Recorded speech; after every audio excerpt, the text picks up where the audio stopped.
So unahin po natin itong si Bagyong Mirasol. Ito ay nananatili sa tropical depression category at patuloy na palayo na ito ng ating bansa. Ito'y huling namataan sa layong 165 kilometers west ng Calayan, Cagayan.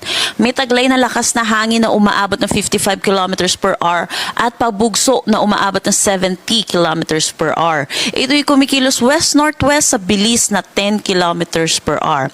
Dulot po na itong si Bagyong Mirasol, inaasahan po natin malaking bahagi ng Luzon na makakaranas pa rin po ng maulap na papawirin na may mga kalat-kalat na pag-ulan. Habang papalayo po itong si Mirasol, nababawasan na rin po yung mga pag-ulan na dala nito, pero inaasahan pa rin po tayo may mga pag-ulan po tayo ngayong araw, kaya tutok po tayo sa mga nilalabas na updates po ng ating mga local PRSD regarding sa mga heavy rainfall warning, rainfall advisory, or kaya mga thunderstorm advisory.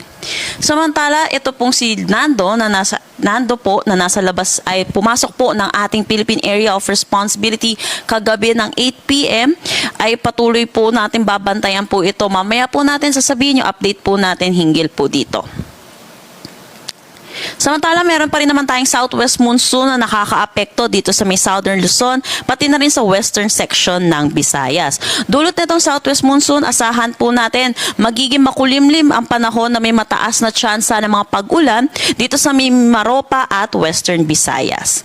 Kung makikita naman natin sa nalalabing bahagi po ng Visayas at Mindanao, wala masyado tayong kaulapan na nakikita. Inaasahan po natin magiging maaliwalas ang kanilang panahon, pero asahan din po natin yung mataas na tsansa ng mga localized thunderstorm lalo na sa hapon at sa gabi. Para naman po sa track netong si Mirasol na patuloy pong palabas po ng ating PAR, kung makikita natin magi-intensify pa rin naman po ito ng tropical storm category habang palabas po ng PAR po natin. At inaasahan po natin lalabas po siya ng ating Philippine Area of Responsibility ngayong umaga or mamayang hapon. Pero dahil po dito kay Mirasol, meron pa rin naman tayong tropical cyclone wind signal number 1 dito sa may Batanes, Babuyan Islands, western portion ng mainland Cagayan, Apayao, northern portion ng Abra, Ilocos Norte, pati na rin sa northern portion ng Ilocos Sur.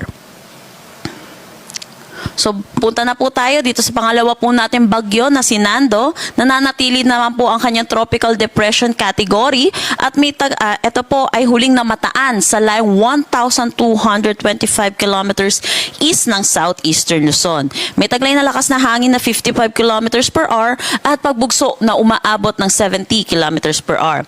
Ito'y kumikilos north-northwestward sa bilis na 15 kilometers per hour. Dahil sa layo po nito